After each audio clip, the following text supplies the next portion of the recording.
podcast. I'm your host, Go Amano. I'm an engineering manager. And in today's episode, we'll be talking about best practices around quarterly planning. Now, this we'll be looking at it from the lens of an engineering manager. So, what are all the things that you should do, during quarterly planning? Obviously, there's other people involved in that process. There's PMs, there's directors, there's sometimes staff and other developers. But for this specific episode and for this podcast, we'll be looking at it strictly from the lens of an engineering manager. So let's get started. I think a good place to start is talking about why. Like why should you really care about quarterly planning as an EM? And I think that the answer is that it provides your team focus. It provides you with a way to be confident going into a quarter to say that um, these are the things that we're going to do, or these are the things that we're committed to do, and we have a good chance of getting them all done, right? It also is a way to ensure that you're making impact in the company, because then as we'll continue, we'll talk about making sure that, essentially as an opportunity to align your your focus with the company's goals, right? So for me, that's the big that's the answer to the question why you want to care about this. And you know it's important to plan. Planning is important in everything before you jump into execution of anything in life. I think having a good plan um, gives you a better chance of success. Now, speaking about plans, no plan is 100% perfect, right? So, that is the same situation here. When you're trying to do quarterly planning, don't aim for perfection, aim for clarity and sort of, I always think of, you know, how how can I make sure I have 80% of everything I'm going to do covered, right? That's generally the way I think about it when I want to know, do I have a good plan to move forward? Because, there's always unknowns.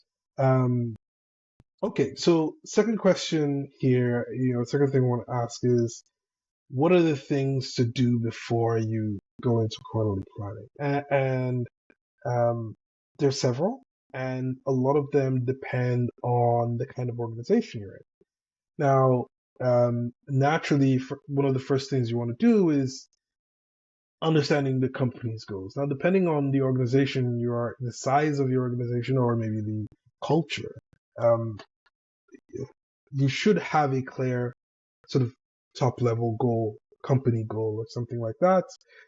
Now, in larger organizations, you'll have maybe one or two, several company goals, and then you have like an org level goal. So maybe if you're in, a payment org, you'll have your own goals that you kind of have to, your team's work need to satisfy or make an impact on those goals. So you want to try and make sure that you're aware of these goals, whichever immediate goals you and your team need to be impacting. You want to make sure that that you understand them. And then the second thing you need to understand is capacity. So you need to understand what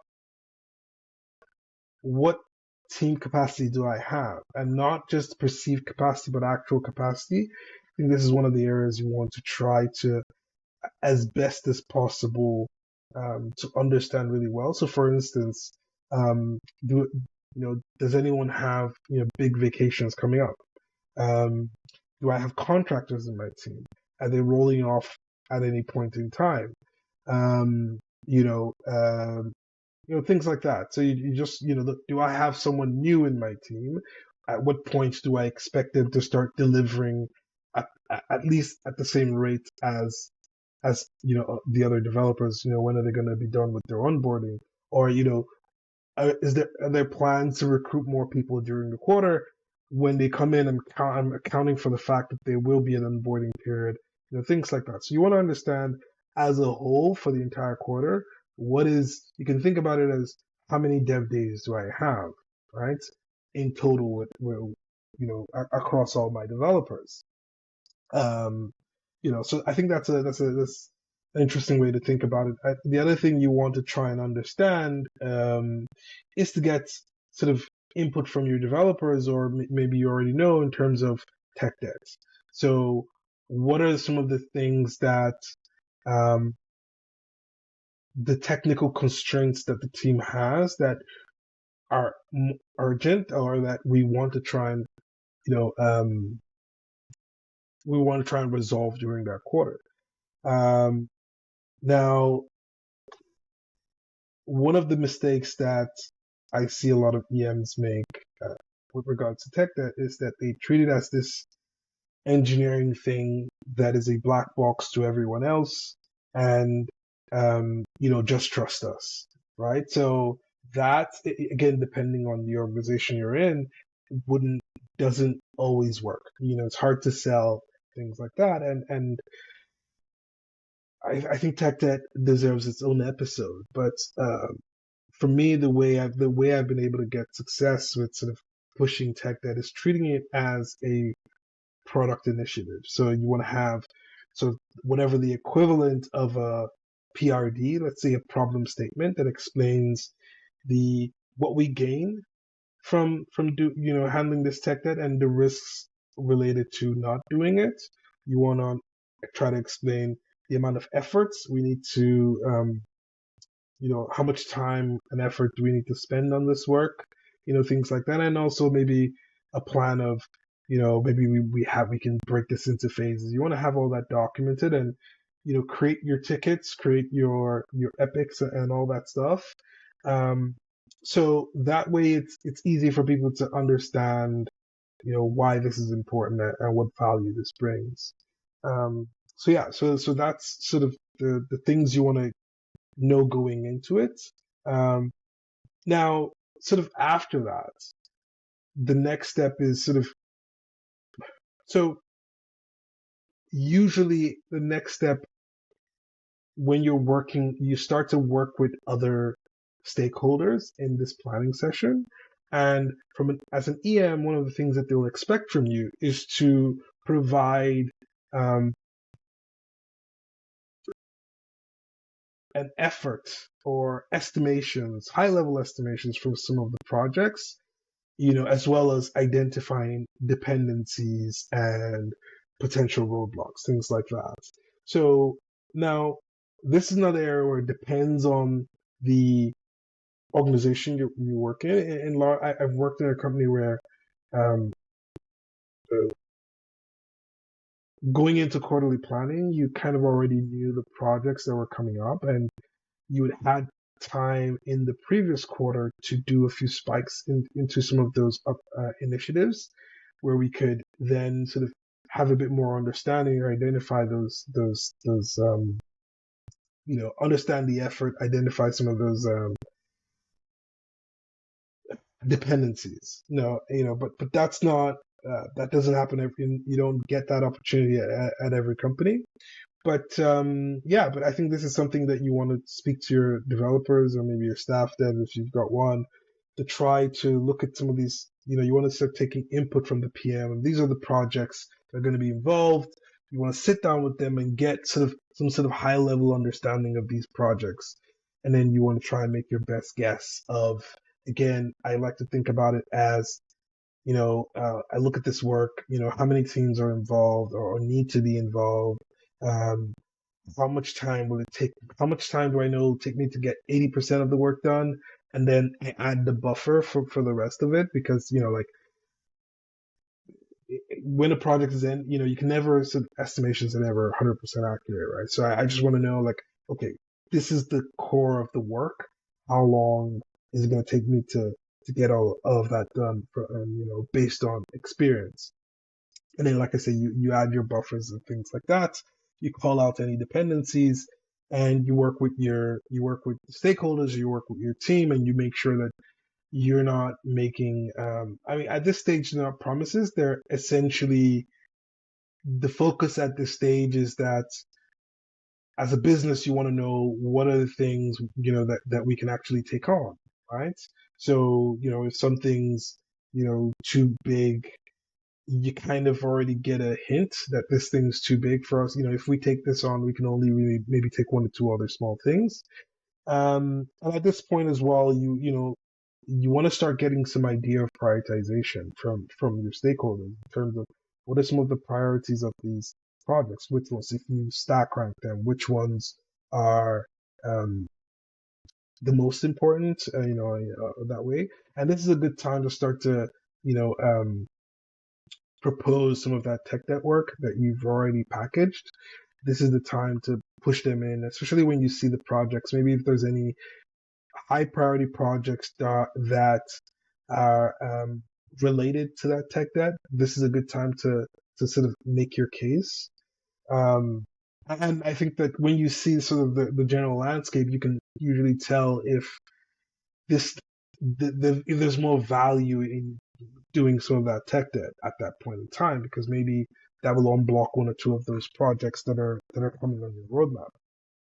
Anyway, so yeah, and at this time, I think it's also important to realize that when you start to look at all the work that's coming in and you're looking at capacity, the amount of effort needed for these projects, you're looking at the capacity for your team has.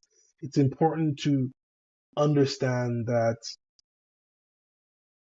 there are always surprises. So there's surprises in terms of there's times where you underestimate stuff. There's times when things come out of nowhere. Maybe there's a bug or some compliance thing and things like that. So projects will sneak up on you, or work will sneak up on you. But then there's also, again, depending on the organization that you're in, sometimes there's just direct injection into your roadmap from above, from senior leadership, maybe things like that. So you also want to try and reserve some capacity for that. Um, and I think there's also another really key thing is that when you have projects that are also dependent on other teams, is your personal responsibility as an EM to make sure that not only is that work on their roadmap, but it is in terms of priority that both teams see it the same way. The worst thing that can happen to you is if you've got a high priority project and then there's a team you're dependent on, but for them it's one of their lower priority projects.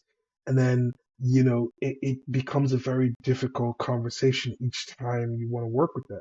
So that's something to clear up really early in the process.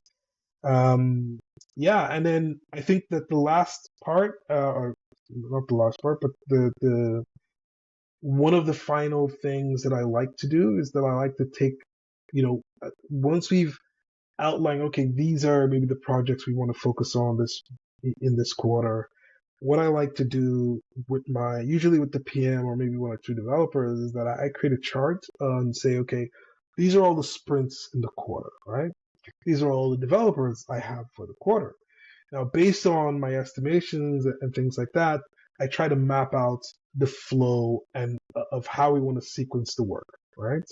In terms of, you do your best to put timeline, but I mainly just put it in terms of sprint. Like in this sprint, I expect to be working on this and this in these two sprints, and maybe I expect this one to start at this time. And then I try and map, okay, maybe I'm going to have two developers working on this thing. I don't really need to put names in at this time. But the goal of this is to see from a high level to see, if your plan makes sense. And this is a good time to take feedback from maybe folks in your team to see, is this doable? And then, when you look at the plan from a high level, if there's any big problems, you can start to call them out. The other thing that I find this really helpful for is in terms of sprint planning, and not just sprint planning as well as refinement. So when I have that sequence, I always make sure that when we're planning sprints, that it's in order. So like we're planning sprints and it matches with what we're expecting to do when we're refining when we're doing. Yeah, and then I know that there's this other project coming up soon. I make sure that we schedule refinement for those for that project a lot. Maybe like 3 weeks in advance. When depending on the size of the project, things like that. So these are things that have always helped me as an EM. Yeah, and it's a good way to plan and sort of keep everyone in the loop and keep things aligned, and make sure you don't sort of overstretch yourself or your team. Yeah, and I think that one of the most one of the advice that I would give to people who are trying things like this out for the first time is start small. You don't need to do all the steps that I talked about, or you don't need to do the full quarter in that way. Just try to, uh, maybe do a few months or a small part of your quarter, whatever. And then focus on gaining clarity rather than sort of creating an airtight plan, because again, um, that's almost impossible. The main thing is that you want things to be as clear as possible for yourself, for your team, and for your stakeholders. So I think that usually once you have that, um, the clearer it is, like if there's any holes, you'll have either yourself see them or someone in your team or one of your stakeholders. Usually a lot of issues will start to surface from that clarity, and you'll be able to find solutions. Yeah, and I hope that this was helpful to first time planners or people who've been trying out different things. I hope that you find this helpful, um, and go on and be great leaders. Thank you. Bye.